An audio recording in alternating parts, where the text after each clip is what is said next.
Mensagens que edificam, ministradas pelo pastor Sidney Ferreira.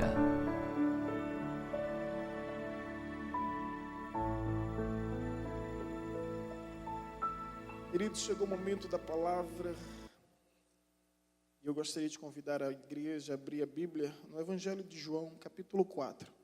Aqueles que encontraram, digam amém. Oh, rapaz, 2 pessoas encontraram. Que bom. Quem encontrou, diga amém. Quem foi encontrando, vai declarando amém.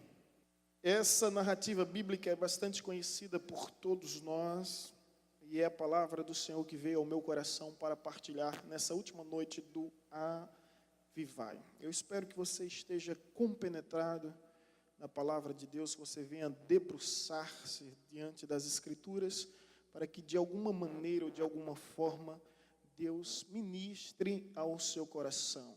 Somos apenas vasos e instrumento em suas mãos e queremos estar à disposição para o exercício do ministério que Ele tem nos confiado.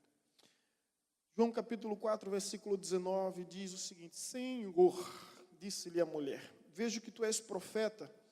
Nossos pais adoravam neste monte, vós, entretanto, dizeis que em Jerusalém é o lugar onde se deve adorar. Disse-lhe Jesus, mulher, podes crer-me que a hora vem, quando nem neste monte, nem em Jerusalém adorareis ao Pai.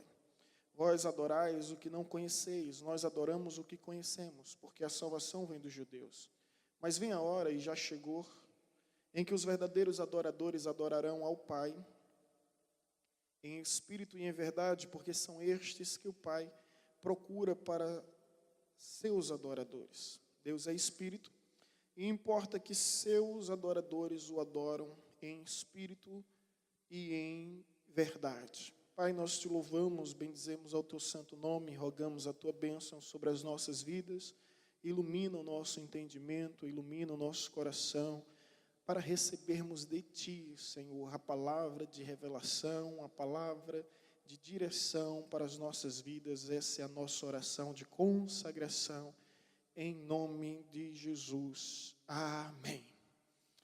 O Avivai surgiu a partir de um momento de comunhão e intimidade com Deus, onde podemos sentir o Espírito de Deus bradando em nosso coração, declarando: avivai, avivai, avivai. Essa mesma palavra sendo repetida de forma contínua por diversas vezes. E eu percebi que o avivamento de fato vem de Deus, não pode ser gerado nem produzido por nós, mas pode ser procurado e provocado. E eu entendi que essa é uma ordem direta, é um imperativo ativo da parte de Deus para as nossas vidas, para que venhamos ser avivados. Então, avivai, avivai. E avivai está relacionado ao avivamento. Muito se fala sobre avivamento, nossas canções e tantas conferências e congressos levam esse título, além de diversos livros e diversas canções.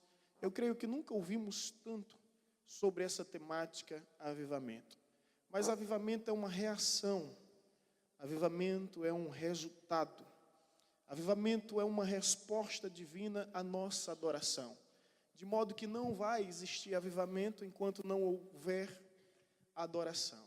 Então a grande questão é, não temos como viver o avivamento enquanto não entendermos o que é adoração. Eu gostaria que você fizesse essa pergunta retórica, você não precisa me responder, basta pensar de uma forma muito sincera consigo mesmo. O que é adoração? Tenho aprendido e gosto muito de ter um coração ensinável, admoestável, disposto a crescer. Que adoração não é cantar. Adoração não é pregar. Adoração não é ir ao culto, e quanto a gente confunde essas coisas com adoração. Às vezes a gente faz todos esses rituais, todas essas cerimônias, mas não estamos adorando a Deus. Estamos envolvidos ao invés de comprometidos. Estamos no ativismo ao invés da intimidade.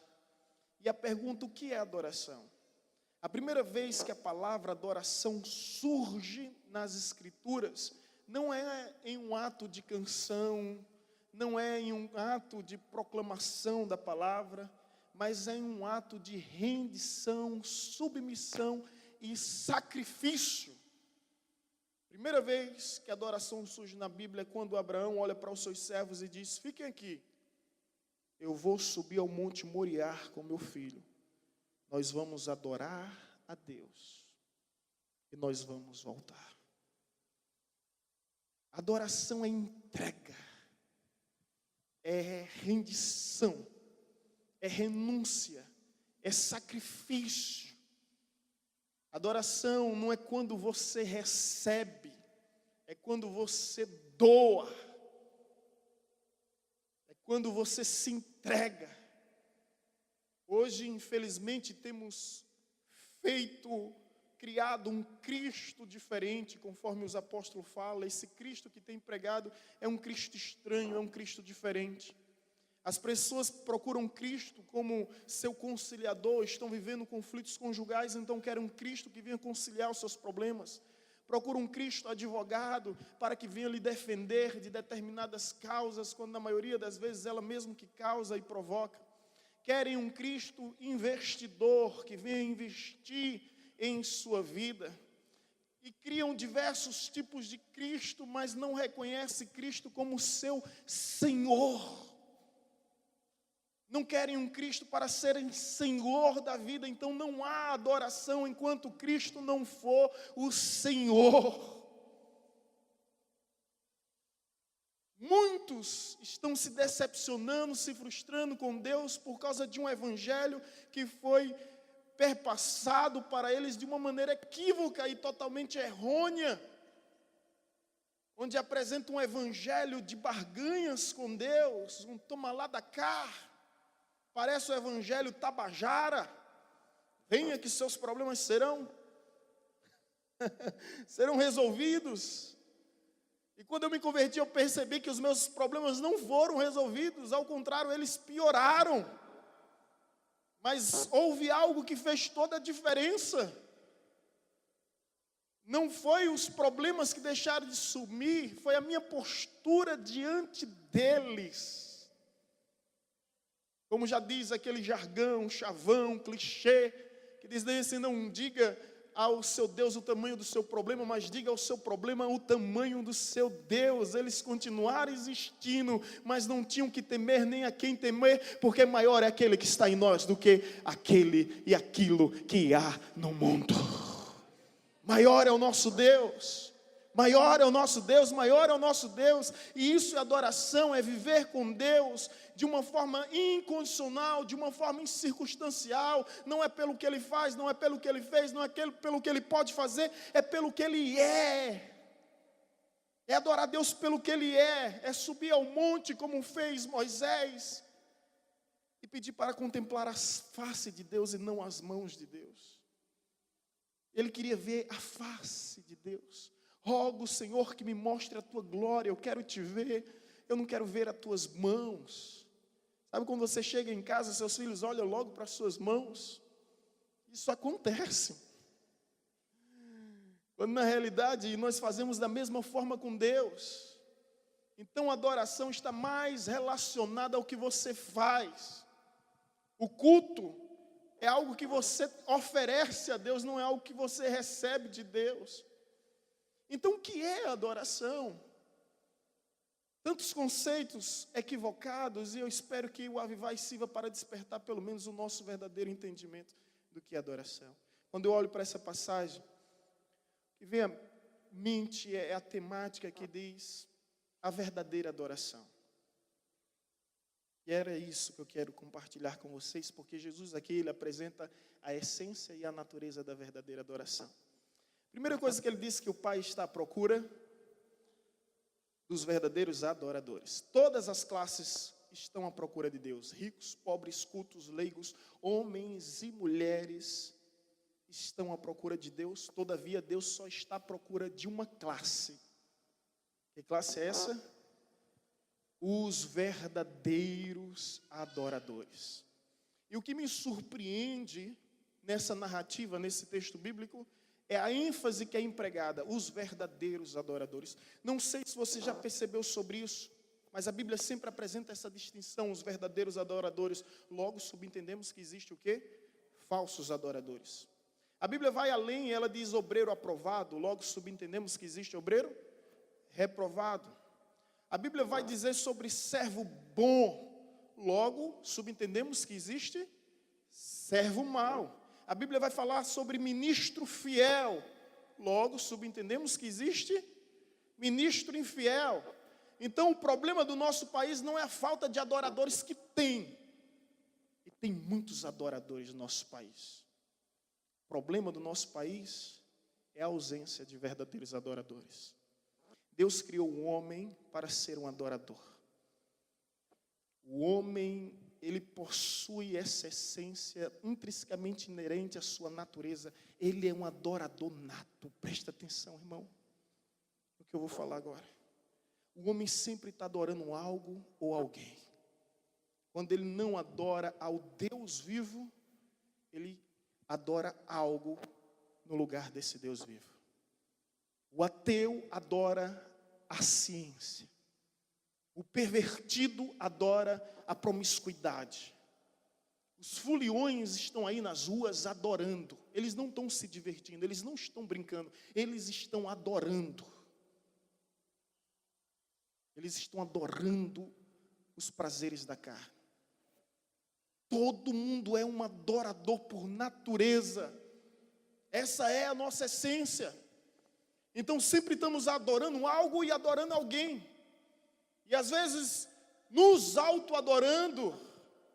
Esse é o problema da egolatria, que é pior do que a idolatria, porque na idolatria o homem coloca algo, alguém acima de Deus, mas na egolatria ele se coloca acima do próprio Deus. Ele é o seu Deus, ele se venera, ele é pior do que Narciso, que ele não somente se encanta ou se ilude, mas ele venera. Então o problema não é falta de adoradores, o mundo tem os seus adoradores. O nosso problema, que ainda não estamos vivendo o verdadeiro avivamento como esperamos, conforme é prometido, é a ausência dos verdadeiros adoradores. E agora eu estou aqui para que você ao menos se confronte e pergunte para si mesmo: será que eu sou um verdadeiro adorador? Será que eu sou um verdadeiro adorador? Porque eu vou te dizer uma coisa, meu querido, Deus está à procura dos verdadeiros adoradores. Não são dos simpatizantes do Evangelho, não são dos admiradores do Evangelho, não são dos religiosos. Deus está à procura dos verdadeiros adoradores, e a minha oração é que os seus olhos estejam voltados para esse lugar e venha achar em mim, e venha achar em você verdadeiros adoradores que reconhecem o Deus vivo, verdadeiro, como o único Deus, incomparável e inigualável. Ele é supremo, soberano, absoluto sobre tudo e sobre todos, digno de toda honra, de toda glória, de todo louvor. A Ele o resplendor de toda majestade. Aleluia! Somente Deus é digno do nosso culto, da nossa devoção, da nossa entrega, da nossa rendição. E adorar Deus é adorar a Deus incondicionalmente, como fez Abacuque. Abacuque capítulo 3, versículo 17, ele vai dizer: ainda que a figueira não floresça, ainda que não haja fruto na videira, e os frutos da oliveira minta, e os campos não produzam mais alimento, ainda que as ovelhas sejam arrebatadas do aprisco, ainda que nos currais não haja mais gado, todavia eu me alegrarei, exaltarei ao meu Deus vivo, porque Ele me faz andar altaneiramente além dos meus próprios limites. Adora a Deus independente das condições, independente das circunstâncias, independente das notícias trágicas e ruins, como fez Jó. Perdeu todos os seus bens materiais, perdeu todos os seus status, posições, glamour, estava no expoente da sociedade, e de repente o caos se instaura em sua vida, e diante da notícia de 10 filhos mortos, a gente fala muito da mulher de Jó, mas imagine o que é você carregar a alça de 10 caixões dos seus filhos. Ele perdeu tudo, ela estava lá com ele, até para dizer, amaldiçoa teu Deus e morre, mas ela estava lá. Se fosse outra, já tinha deixado ele há muito tempo. Se fosse nos dias de hoje, perdeu o dinheiro, vai-se embora, meu filho. Não é? Como tem até um ditado, quando a gente vê o dinheiro indo pela porta, o amor pula pela janela, né? Alguma coisa mais ou menos assim. Camarada perdeu o emprego, a mulher já está demitindo um camarada de casa. A mulher já estava lá, ó, ela não largou o bichinho, até para dizer, amaldiçoa teu Deus e morre. Mas ela estava lá. Mas diante da trágica notícia, ele rasga suas vestes, e a Bíblia diz que ele fez o quê? Ele fez o quê? Adorou. Deus me deu, Deus tomou, bendito sempre seja o nome do meu Senhor, porque eu sei que o meu Redentor vive, e por fim se levantará, ainda que eu morra, nos meus ossos verei a Deus. Essa é a convicção do verdadeiro adorador, é ver a Deus, é contemplar a Deus, é esse o seu apogeu, é esse o seu ápice, é esse o seu clímax, é isso que ele mais anseia, é poder contemplar a face do seu Deus vivo. E aqui nessa passagem Jesus nos ensina sobre a verdadeira adoração. Deus está à procura dos verdadeiros adoradores. Ei, Deus não está à procura de pregadores, de cantores, de professores, de dançarinos. Isso é importante enfatizar, porque é possível ter títulos, cargos e nomenclaturas e não ser um verdadeiro adorador. Deus não se ilude com isso. Tem gente que canta, que encanta, e de tanto encantar pensa que até os anjos se arrepiam. Você conhece uns assim? Eu acho que os anjos hoje se arrepiaram. Tem gente assim por aí, velho. Meu querido, que Deus está à procura de verdadeiros adoradores. E adoração não é um exibicionismo, não é um estereótipo, não é uma performance. Adoração acontece aqui, ó. O altar da adoração é aqui, ó. Não é aqui, ó. É aqui. Esse é o altar. Por isso que Jesus disse, aquilo que você faz em secreto, o Pai publicamente te recompensará. Sabe por quê, meu irmão? Seu ministério é um reflexo daquilo que você é em secreto. E por falar nisso, a Bíblia diz no Salmo 115, que torne-se semelhante a eles, aqueles que o fazem, que adora. Você é um reflexo daquilo que você adora. Você é um reflexo daquilo que você venera. Se você cultua Mamon, então você é um materialista. Nada mais do que isso. Nada mais do que isso. Você é um reflexo daquilo que você adora. E essa é a maldição de Deus sobre os idólatras. Entender isso é muito fácil, é só ir para o Éden. Jesus deu uma ordem às águas e disse, venha nascer espécie semelhante à sua natureza. Se multiplique semelhante à sua espécie. Deus só deu essa ordem, de repente surgiu vários tipos de peixe.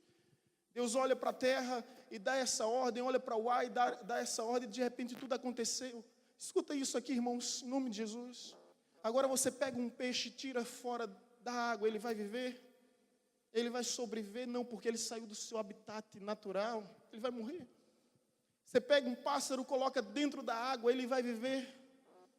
Não, porque ele saiu do seu habitat natural. Agora a pergunta que eu tenho a fazer é essa: de onde veio o homem? Do barro? Não, ele foi modelado no barro. Ele veio do sopro de Deus. E um dia olhou para ele e fez: Se tirar ele de Deus, ele morre, porque ele está distante do seu habitat natural. Eis o problema, que nós ainda não reconhecemos que a nossa essência, a nossa natureza divina veio de Deus. Somente nele nós temos vida, e vida em abundância, mais do que o suficiente, mais do que o necessário. Porque se o inimigo veio para roubar, matar e destruir, ele veio para dar vida, e vida em abundância. Receba abundância de vida. Abundância de vida é isso que Deus tem a nos oferecer. E nesse texto, nessa lição extraordinária da parte de Deus sobre a verdadeira adoração, duas coisas eu aprendo. A primeira é sobre a essência da adoração.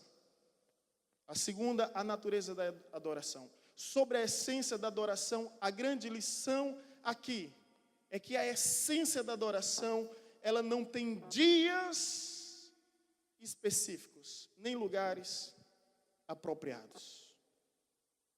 Escute isso, você vai entender. A mulher samaritana disse para Jesus: olha, nós adoramos nesse monte, mas vocês adoram em Jerusalém.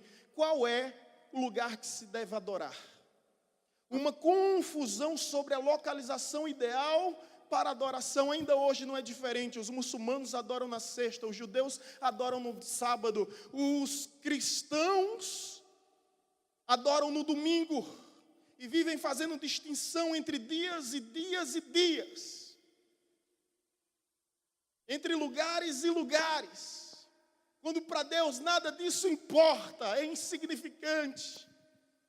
Porque o verdadeiro adorador adora Deus em todo tempo, em todo lugar, aonde ele for. Ele é um agente de transformação, ele é um agente de mudança, ele é um agente de avivamento. Sabe por que isso é importante? Porque a gente só adora no domingo. Pensa que adora. Oferece 2 horas a Deus. Quando as 2 horas ultrapassam o limite, começa a dar um tic-tic nervoso. Quando eu vejo gente olhando para o relógio, eu imagino o seguinte: a pessoa diz, se está tão bom que já vai acabar. Sou tão otimista, gente. Quando elas olham para a porta desse bem, ela deve estar pensando, poxa, por que fulano não veio? Pensa um cabo otimista. Quando elas estão assim dormindo, eu disse, a unção está tão grande que ele está concordando com tudo. Pensa um camarada otimista. Mas a natureza da adoração, gente, a essência da adoração, ela não envolve lugar, nem envolve dias. Onde eu quero chegar?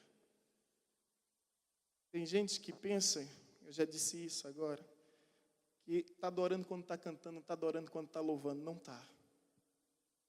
Conheço muita gente que já me procurou, pastor, estou fazendo isso de uma forma rotineira. Um hábito, uma rotina, mecânico demais. Eu já não sinto Deus. Estou tocando, estou cantando, mas já não estou adorando. Aí a pergunta é, quem é você? Sem um violão, sem a guitarra, sem a bateria, sem o microfone na mão. Quem é você quando ninguém lhe vê, distante dos holofotes, dos palcos, dos altares, distante do público? Quem é você? O verdadeiro adorador, ele é adorador em tudo que é lugar. Antes de Davi vencer o gigante, ele venceu ursos e leões. E não recebeu nenhum título por isso. Homens de Deus não são homens de diplomas, de medalhas, nem de troféus. São homens de cicatrizes. São esses os homens a quem Deus usa. Então quero te dizer que não existe um lugar apropriado, não existe um dia ideal para que a gente venha adorar. Adoração não é aquilo que nós fazemos, é aquilo que nós somos. É um estilo de vida, é por isso que Jesus nos chamou, não para religiosidades, não para rituais, não para liturgias, não para cerimônias, porque de repente a gente está igual o fariseu. a elite religiosa a quem Jesus disse sepulcro caiado. Um dia eu disse: Deus, me livra disso, me livra, porque isso é tão imperceptível, acontece tão sutilmente que a gente não percebe. Os fariseus eram aplaudidos, temidos. Os fariseus eram ovacionados e homenageados por todos. Todos os pais queriam que seus filhos se tornassem um fariseu, um exemplo da alta sociedade, um homem piedoso, um homem de padrão elevado, de moral exemplar. Mas Jesus diz: olha, é tudo sepulcro caiado. Por fora é bonito, mas por dentro está podre. Olha que coisa, gente. Você lembra daquela procissão, onde Jesus fala que virão muitas pessoas e dirão: Jesus, eu curei em teu nome, eu expulsei demônio em teu nome, eu falei línguas em teu nome, eu marchei, sapateei, rodepiei em teu nome, não perdi um culto de oração em teu nome. Jesus vai dizer: apartai-vos de mim, porque eu nunca vos conheci. Isso é forte. São pessoas que vêm de nossos templos. Não são pessoas que vêm da Marquês do Sapucaí, do Sambódromo. Não são pessoas que vêm do carnaval, não. Muitos vão vir daí. Mas são pessoas que estão no nosso meio, nos templos. E Jesus diz: apartai-vos de mim, porque eu nunca vos conheci. Qual o problema dessa pessoa? O ativismo. Se envolveram, não se comprometeram. Deus não está à procura de ninguém que se envolva com Ele. Deus está à procura de alguém que se comprometa com Ele. Jesus diz o seguinte: aquele que não deixar esposa, pai, mãe, filho, filha, avó, por amor a mim, não é digno de mim. Sabe o que é que Jesus está nos dizendo? Que o compromisso espiritual está acima de qualquer vínculo fraternal. Isso é forte, irmãos. Porque um escritor chamado Filipenses, ele simplesmente perdeu recentemente todos os contratos com as editoras das quais ele escrevia. Porque lá nos Estados Unidos ele foi visitar um amigo que foi para a parada gay. Que absurdo! Um lugar obsceno de atos libidinosos, de atentado ao pudor, de tantas coisas horríveis, indecentes, de blasfêmia contra o Espírito Santo. Eu disse o seguinte, quando eu soube disso: olha, podia ser um pai, podia ser um irmão, podia ser um filho, podia ser quem for. Eu jamais ia pisar nesse lugar, porque não é o lugar apropriado. Meu compromisso com Deus está acima de qualquer vínculo fraternal. Quantos estão entendendo? Sabe, querido, existe uma ordem de Deus: sai de Sodoma e Gomorra. Ló saiu, sua mulher ficou para trás. Ló teve que fazer uma decisão: se eu olhar para trás, eu fico para trás. O que é que ele fez? Seguiu em frente. Eu quero dizer algo aqui: assim como Ló, eu tenho o ritmo. Eu disse uma vez para minha esposa: ó, minha filha, se você olhar para trás, você fica para trás. Ela disse: eu sei. Eu disse: como é que é a história, rapaz? Assim, friamente, desse jeito, eu sei. Ela disse: é porque se você olhar para trás, você também fica. Eu estou entendendo.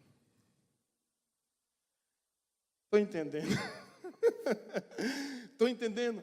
Compromisso com Deus acima de qualquer vínculo. Nós não podemos ser igual a Acabe e amor mais a mulher do que a Deus. Nós não podemos ser igual a Eli, que amor mais os filhos do que a Deus. E a pergunta é: qual foi o resultado final da história desses homens? Quer vir após mim? Negue-se a si mesmo. Pegue sua cruz. Siga-me. Não existe cristianismo sem cruz. Ainda há uma cruz. Não peça a Deus uma cruz mais leve. Peça ombros mais fortes. Porque Deus não te dá nenhuma tentação ou provação maior do que você pode suportar. Olhe para o seu irmão e diga: suporta, irmão. Suporta. Homem de Deus não é homem que triunfa, não é homem que supera. Homem de Deus é homem que suporta. Pode olhar na Bíblia: todo homem de Deus é aquele que suporta pressão, que suporta aflição, que vem o que vier, aconteça o que acontecer, haja o que houver, ele não abandona o seu Deus por nada. Ele não deixa seu Jesus por ninguém. A história dos heróis da fé é tão linda. Aqui na revolta dos Guararapes, Pernambuco, teve um cristão que está sendo prestes a ser fuzilado. Se você tem a oportunidade de fazer seu último pedido, sua última declaração, se ele dissesse simplesmente, eu não quero mais Jesus, dariam a ele a oportunidade de viver. Mas diante da sua última fala, a última oportunidade, ele disse, diga aos meus compatriotas e aos meus familiares que eu não neguei a Jesus. Eu não neguei a Jesus. E assim foi fuzilado, mas não negou a Jesus. Isso é a verdadeira adoração. Não envolve lugar específico, não envolve tempo adequado. O avivai acabou. Está acabando. Não tem amanhã. Mas você precisa permanecer avivado. Porque o Espírito Santo continuará habitando em sua vida. Assim como disse Estevão, e disse isso em Atos 7, no versículo 48, ele diz, não habita o Altíssimo em casas feitas por mãos humanas. O céu é o seu trono e a terra estrado dos seus pés. O Deus que poderia habitar em qualquer lugar escolheu um só lugar para habitar. Você é casa de Deus, você é morada de Deus, você é templo do Deus vivo, você é a habitação de Deus. Você, somos nós. E sobre a essência da adoração, além da natureza, sobre a essência da adoração, Jesus disse para essa mulher que os verdadeiros adoradores adoram em espírito e em espírito, porque a adoração é algo sobrenatural.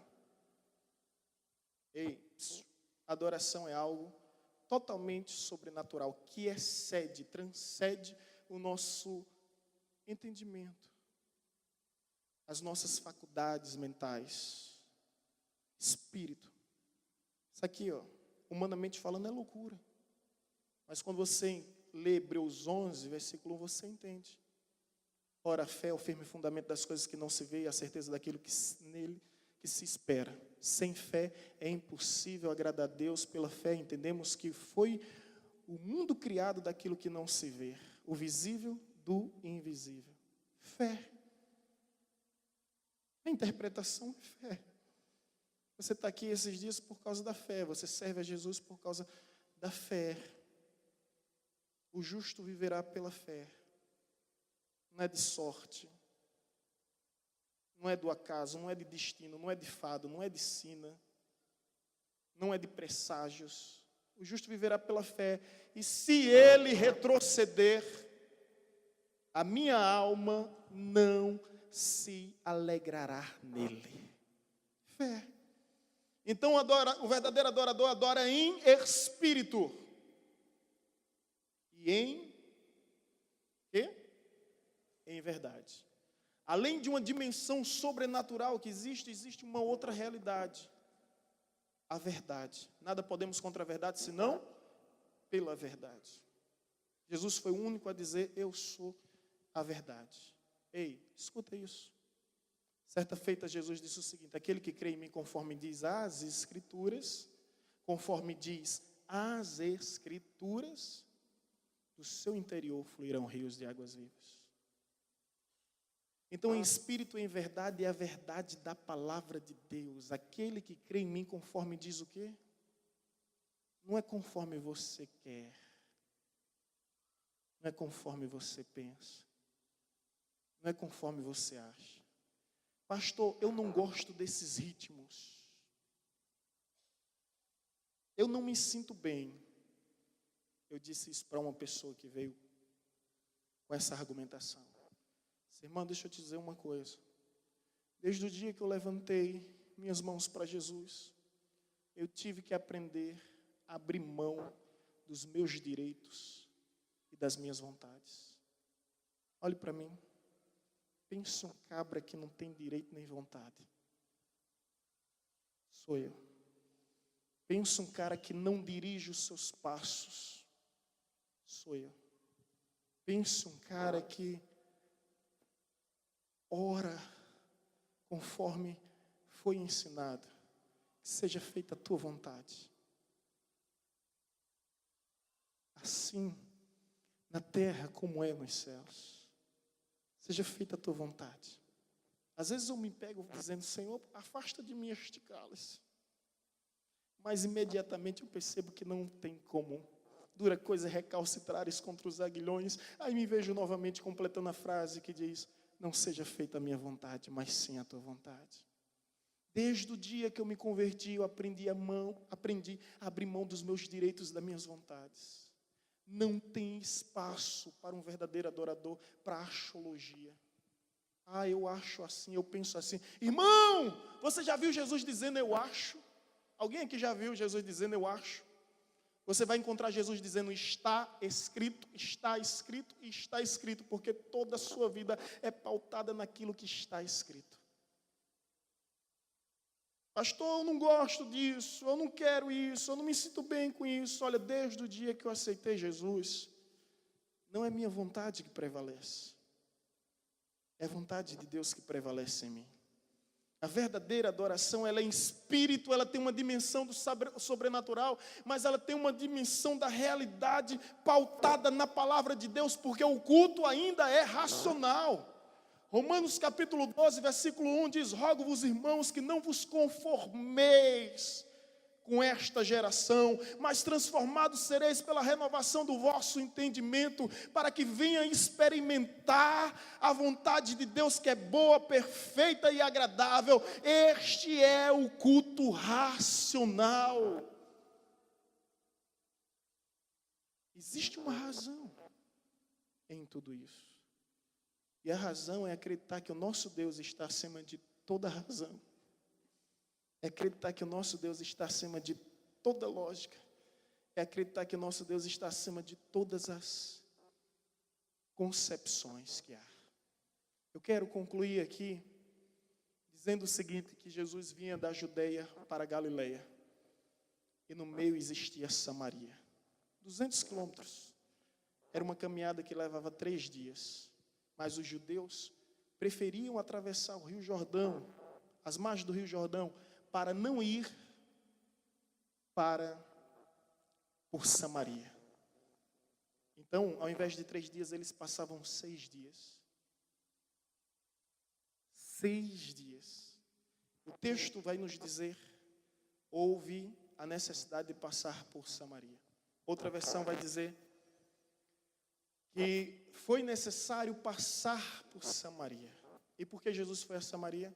Porque havia uma mulher. Quando Jesus tem um encontro com essa mulher, Jesus rompe com tantos preconceitos e discriminação, preconceito racial, discriminação cultural. Judeus não se davam bem nem se relacionavam com o samaritano. Jesus senta diante daquela mulher e diz, olha, ela logo percebe, veja que tu és profeta. E Jesus diz, bem, você vai chamar teu marido, escuta. Ela diz, eu tenho 5. Ou melhor, ela diz, eu não tenho marido. Jesus diz, é verdade, porque 5 já tiveste e o que tem não é teu. Ela estava com o marido de outra mulher. Era perigosa, viu? Era perigosa. Jesus disse, é verdade, 5 já tiveste e o que tem não é teu. Ela estava tomando o marido de outra. Mas o que Jesus viu naquela mulher que estava buscando nenhuma cisterna, nenhum poço, era o desejo de ser feliz. E no afã de ser feliz, tantos erros cometeu. Porque vive em poços, até que Jesus se apresenta como a fonte. Ao dizer, se você beber da água que eu lhe der, você jamais terá fome. Ou melhor, você jamais terá sede. A pergunta que tem a se fazer aqui, você quer viver de poço ou você quer viver de fonte? Ei, irmão, Jesus é a fonte. Jesus é a fonte. Jesus é a fonte. Enquanto você não reconhecer que Jesus é a fonte, você vai viver em total frustração, em total decepção. Você vai entrar em emprego e sair de emprego. Você vai entrar em relacionamento, sair de relacionamento. Você vai começar projetos, terminar, e você vai ver um vazio tão grande no seu coração.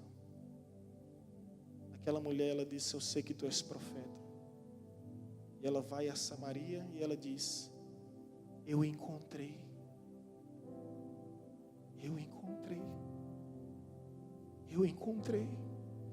E quando ela vem, ela já não vem sozinha, ela vem com a multidão aos pés de Jesus. Aquela mulher, ela faz na sua geração, a despeito de todos os problemas que ela tinha, a despeito de todas as censuras que lhe foram impostas, ela provoca um avivamento.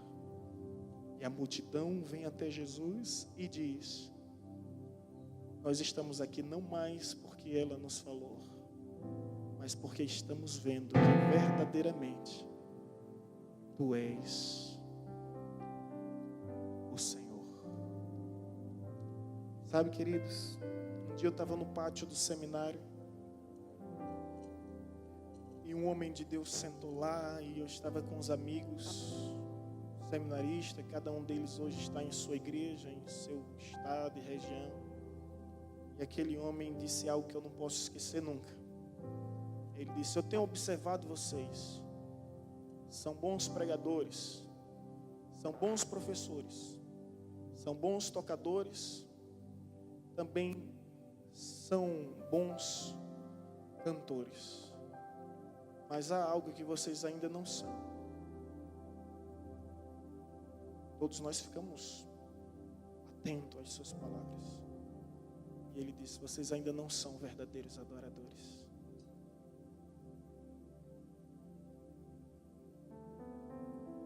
Eu fiquei me perguntando durante dias o que ele quis dizer com isso.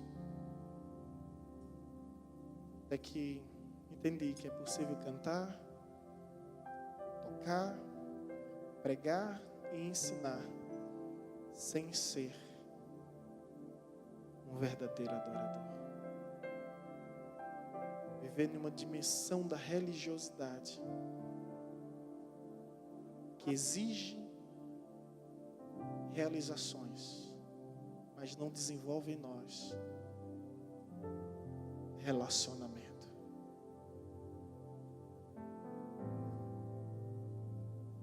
O que Deus quer de mim, Deus quer de você isso, que nós venhamos ser verdadeiros adoradores. E o que Jesus ensinou a essa mulher, sabe o que foi? Você não precisa de um lugar para ser um verdadeiro adorador.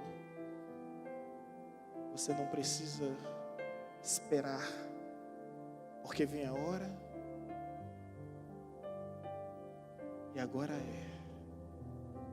em que os verdadeiros adoradores adorarão ao Pai em espírito e em verdade. Vem a hora, e agora vem a hora, e agora Para de transferir esse dia para um futuro que você nem sabe se ele existe.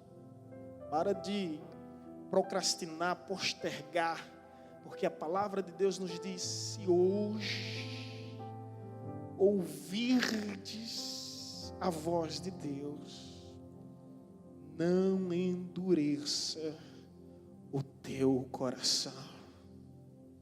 Se hoje você está ouvindo a voz do Senhor, não endureça seu coração, não deixe seu coração ficar petrificado ao ponto de que você não é mais sensível a nada. Mais sensível a nada. Sabe, querido, quando Jesus vier, e não vai demorar muito diante de todas as profecias que estão se cumprindo, eu não sei se os pastores vão subir, eu não sei se os diáconos vão subir, eu não sei se os cantores e tocadores dessa igreja vão subir, eu não sei se os funcionários dessa igreja vão subir, eu não sei se aqueles que estão envolvidos com cargos, com ministérios, vão subir. Eu não sei nada disso. Uma coisa eu sei, que aquele que é verdadeiro adorador não vai ficar. Ele vai ser arrebatado às alturas, ao som do seu nome, porque o Senhor há de chamar cada um pelo seu próprio nome. E quem for verdadeiro adorador há de subir aos céus e reinar ao lado do Deus vivo para todos sempre. Para todos sempre. Somente os verdadeiros adoradores vão subir. Somente aqueles que vivem a verdadeira adoração. Eu quero te convidar nesse momento a se colocar em pé em nome de Jesus. Aleluia.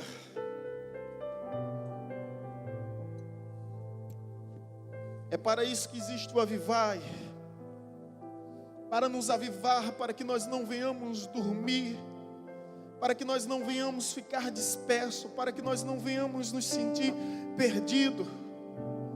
Aviva, Senhor, a tua obra, avivai a tua igreja, avivai o teu povo. Esse é o nosso anseio, esse é o nosso desejo.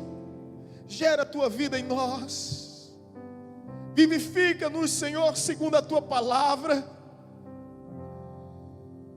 e volta a nos visitar mais uma vez. Transforma o nosso luto em júbilo, transforma os nossos gemidos em gozos em tua presença, Senhor. Todas as nossas lamentações em celebrações, para que venhamos reconhecer que tu és o nosso tudo, que tu és suficiente em nossa vida, que nada precisamos além de ti. Além de ti, Senhor, nada precisamos além de ti. Aleluia.